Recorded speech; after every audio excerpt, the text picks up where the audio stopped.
What's going on, everybody? Welcome to Car Stories from the Porsche. So we left off on the first car, which was a 1978 Pontiac Phoenix.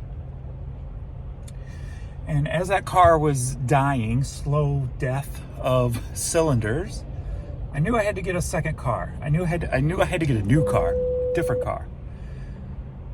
So at the time, there was this guy that my sister was dating, and he was driving, I believe it was like a 70s Cutlass, and he had this other car that he used to drive, but had problems with, and he said he could sell it to me. And I'm like, all right, that's cool. Can you take payments? Because I wasn't making much money, so he was able to take payments. I think I paid him like $200 a month until it was paid off, but I only had to pay $1,000 for the car. So I go out to check out the car, and I'm like, yeah. So it was a 1974 Nova hatchback that used to be a race car. Somebody used to take to the track. They ended up putting a 72 SS front clip on the car. This made the car look a whole lot better. It just was your typical South St. Louis Hoosier hot rod, right? It was all in primer gray. It had Krager mags on it, jacked up a little bit in the back side. Pure American muscle. Except the engine wasn't all that. I mean, it was 8-cylinder stuff, but it didn't perform very well. We'll get to that.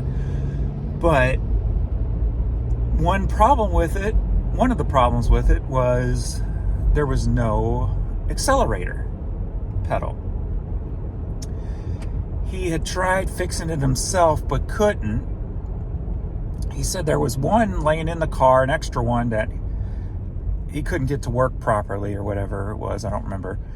Something of that nature. In order to get the car home, I had to tie a rope to the accelerator and pull the rope to go. So my hand when I got home was red because I'm pulling on this, and this is a good 25 minutes away from the house. So pulling on this rope and having it, because I had to pull hard, digging it into my hand. So that was getting it home. My dad followed me in his car with the hazards on just in case I had any problems. So I get it home, and then I sell the other car to the neighbor who rebuilds the engine. So I got this car and I'm loving it. Again, doors don't lock. Since it was a race car, the only thing under the hood was the engine. Like the battery was cabled all the way to the back, so that was kind of cool. So it made any time I had to work on the car easy. And this is me learning to work on a car. Like my dad could tear a car down and build it back up just from experience. So like in the first car, I learned, change the headers, the oil sending unit, various other things. So on this one, I got to work on the accelerator, and the accelerator in the car actually worked. So I got it in and it worked. I'm like, nice. Then I had to change out at the time, the older cars, the dimmer switch is on the floorboard. So it was burnt out. So I had to change that out. Also, I needed a new throttle cable from the carburetor. So I went to a junkyard, got that. And I was loving it. This car was so awesome. It had a drop shifter in it. So you could, most modern cars have that now, where you can change to automatic, from automatic to stick, basically. So it had a drop shifter in it because they raced it. I wish I had pictures of this car. I love this car. I wish I had this car back. Like I said, all primer gray and just pure muscle. And it, like I said, it didn't perform very well. So the first thing I was able to do was buy a brand new carburetor for the car. After I put on the new carburetor, and with that drop shifter, I got a first gear scratch, second gear scratch, and a third gear scratch on this car. I mean, this was like my dream. this is the fastest car I ever drove in at the time, and I'm just loving it. Let's see what else. Some stories about this car. We took this car everywhere. The dash of the car was covered in like a corduroy gray corduroy material for the dash. Let's see. It had the 2 bucket seats in it, and like I said, since it was a race car, it didn't have it was stripped down a lot. So, was there a back seat? Yeah, I think there was a back seat. It was just down most of the time. It was just me. I ended up having to get a stereo for the car. And then I bought some used speakers from someone in a speaker box. So I had this huge speaker box in the back. And being my first car got broken into, I knew this car was going to get broken into because, again, just like the first car, this car, you couldn't lock it. The locks did not work.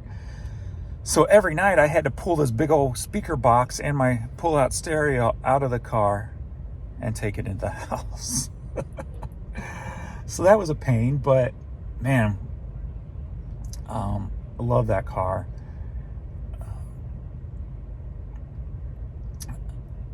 Trying to think if there's any stories during that car. I just remember loving it so much, and I wish I still had it so I could put some money into it. But I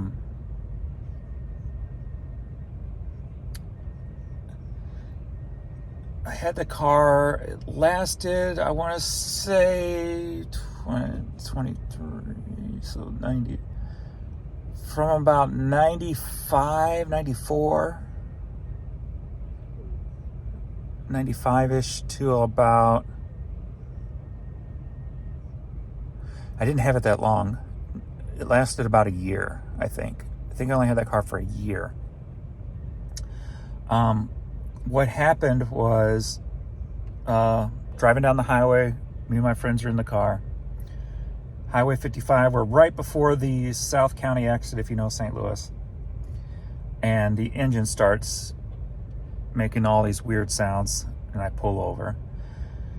Call my dad.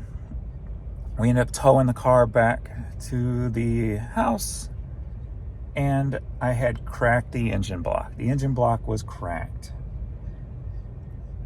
Boo. If you don't know about cars, once the engine block's cracked, that engine is done for. It's dead. It's gone. So here I am, a year into this car that I loved, and I'm out of a car again.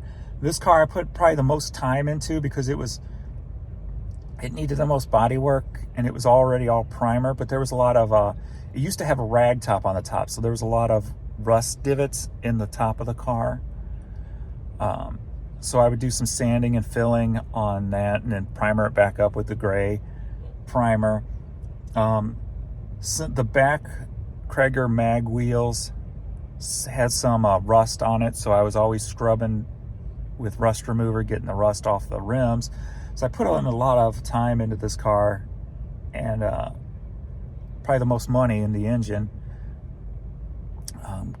With the carburetor alone was $300. I remember only having the carburetor on the car for like probably a month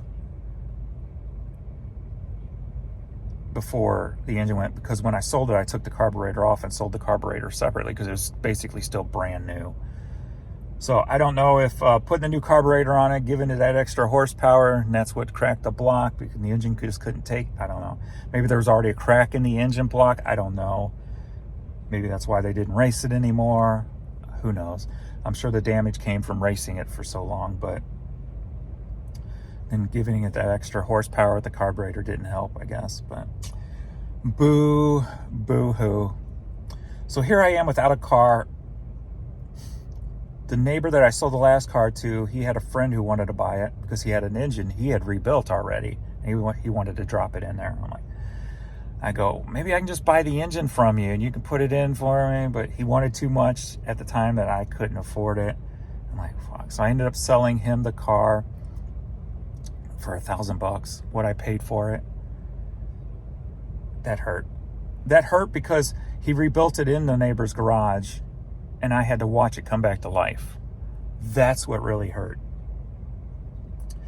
So I ended up taking this money and going to a used car lot and bought a car that lasted 2 days. And of course, they wouldn't take it back. It lasted 2 days. That's car number 3, which only lasted 2 days. So that's a short story. So I'll probably tell you car story 3 and 4 in the same video. But yeah, I love this car. And before I fixed the high beams, the lights didn't work at all, and I couldn't figure out why. So I ended up running speaker wire from like the fuse box to the headlights, just straight through. And I ran the headlights like that until I figured out it was the dimmer switch was out, and that's what was controlling the headlights as a whole. It wasn't just the bright lights wouldn't work, the lights period wouldn't work. So I ran speaker wire for a while until I figured out it was that. But what else did I do? I don't think I really didn't have much time to do much to it. So, and I did pay it off though before it went kaput, so that was good. But I still to this day will every once in a while look online and try to find this car. And I don't know what the neighbor's friend did with it afterwards. Last I saw it, the new engine was in it. I was jealous and he drove off. I never saw it again after that. So what happened to that car, I have no clue, sadly. Like, I could probably get the story from the first car because the neighbor was friends with another neighbor and my sister's friends with that neighbor. So I could probably get the backstory on what happened to the 78 Phoenix. But then since that was his friend, he may be able to tell me what's happened to the Nova. Anyway, that's the story. So that's car number 2, 74. I'm going to try to find the closest I can to the car online, and I'll use that as my thumbnail. But yeah, I missed that car. So car number 2. All right. Thanks, everybody. I'll see you all in the next video. Later.